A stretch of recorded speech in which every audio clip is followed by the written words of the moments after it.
Good morning, everyone. Here we are again. I think, what are we on? Week 3, or actually week 4, because one week didn't count against us for work. So we're on week 4 of no school.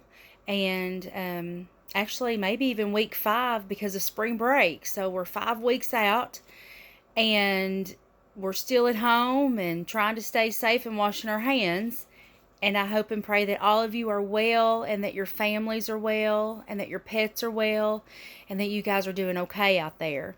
Today, I want to talk about a topic that I know that we've all been struggling with, even myself at home with my children, and that is schoolwork while at home. And a lot of things play into that. Maturity levels of our students play into that.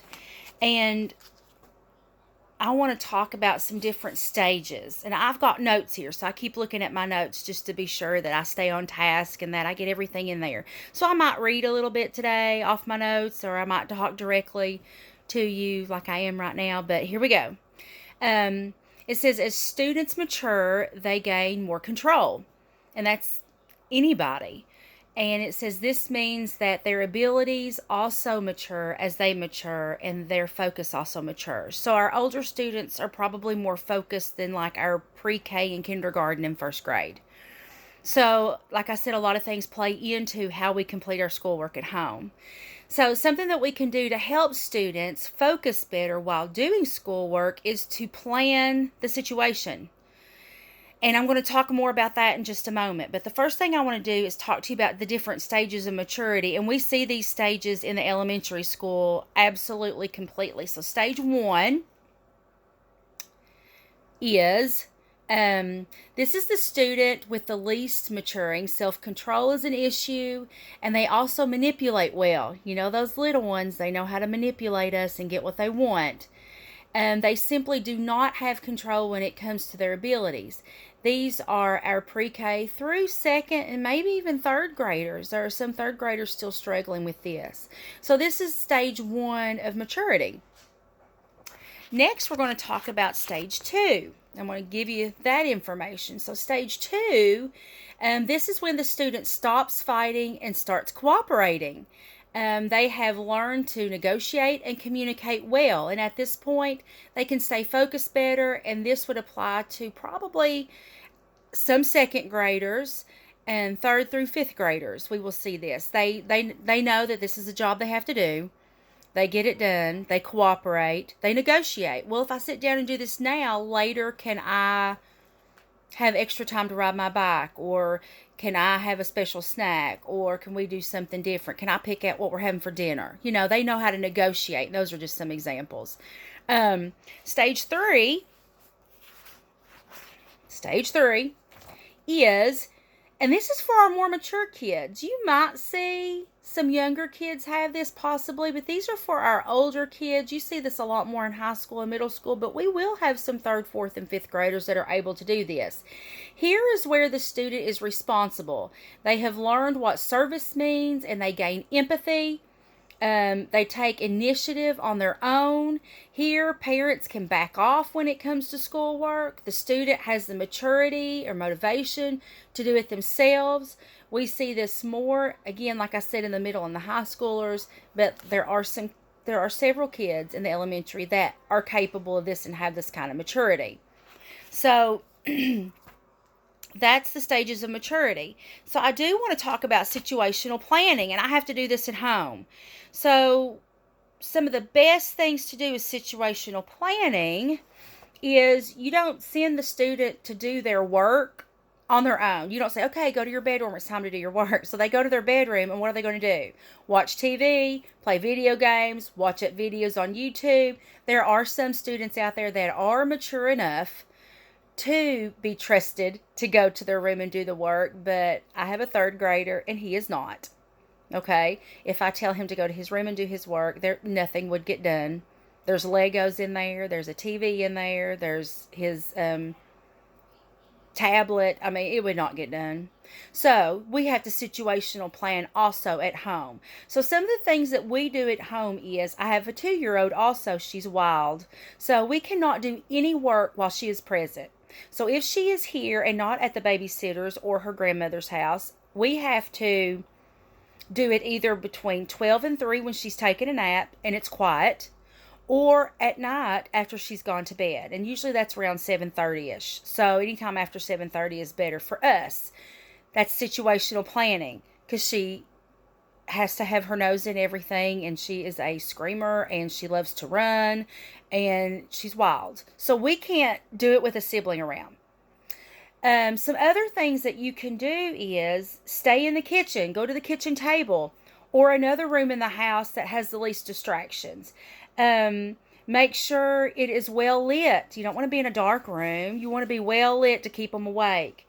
No TV, no video games that are visible, no siblings running around, and no family pets popping in and out of the room. Again, that would be an issue for us because we're like a squirrel, okay? And we cannot just focus. Something happens out of the corner of our eye and we're gone.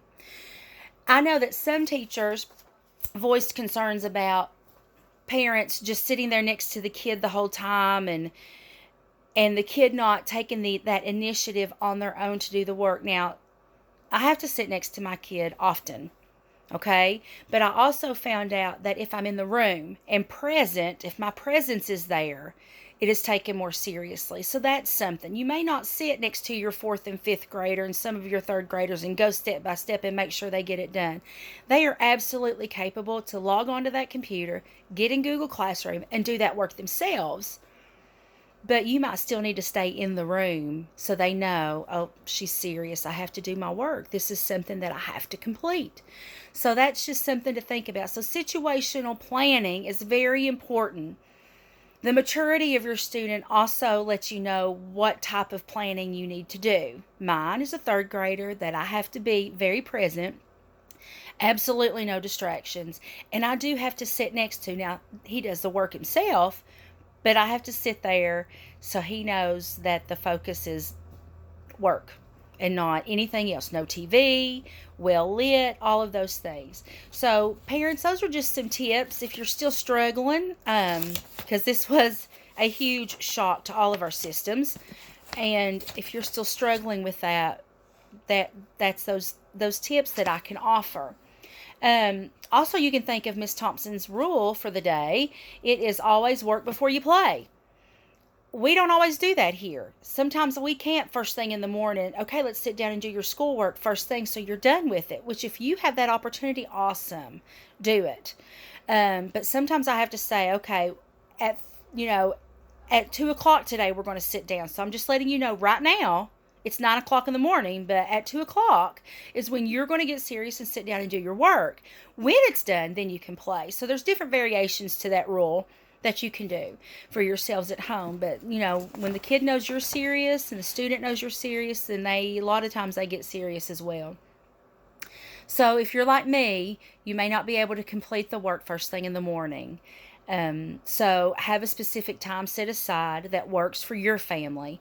Just be sure you set up the environment for success, and this way the student knows that there is work time and that there's play time, and they know which time that you are stressing in that moment. So, guys, our food service is offered Mondays, Wednesdays, and Fridays. You have to physically come and pick it up from the school. There is no more delivery. This COVID-19 virus is getting a little more serious in our area.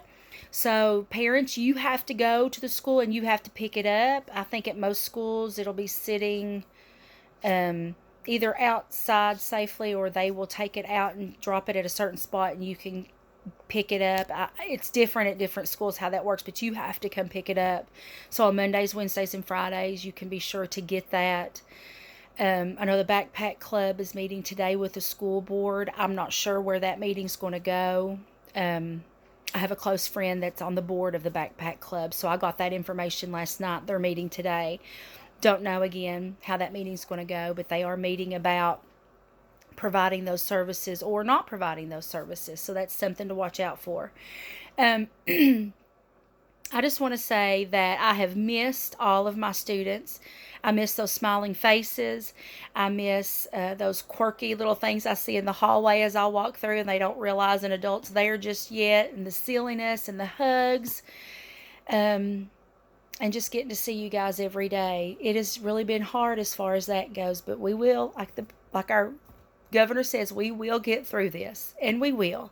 We just have to hang tight. Wear masks when you go out. My kids haven't been to the grocery store or Walmart or anywhere. They've been to the babysitter and grandparents, and that's it. So they've not been anywhere in probably 4 weeks. Since we're on the 5th week, probably 4 weeks. So it's hard for everybody. I'm praying for you. I will always pray for you, your safety, your health, your mental health. Parents, if you all need anything, if you can see your kids are slipping into a small depression, or they're getting agitated easier because life is just not the same, please shoot me an email or let Miss Thomas or Miss Ford know. Let the principal know, and they'll get with me and let me know to give you a call. Thank you, guys. I hope and pray you have a wonderful day, have a wonderful week, and I will make another video later this week, so look for it on Thursday. Thank you.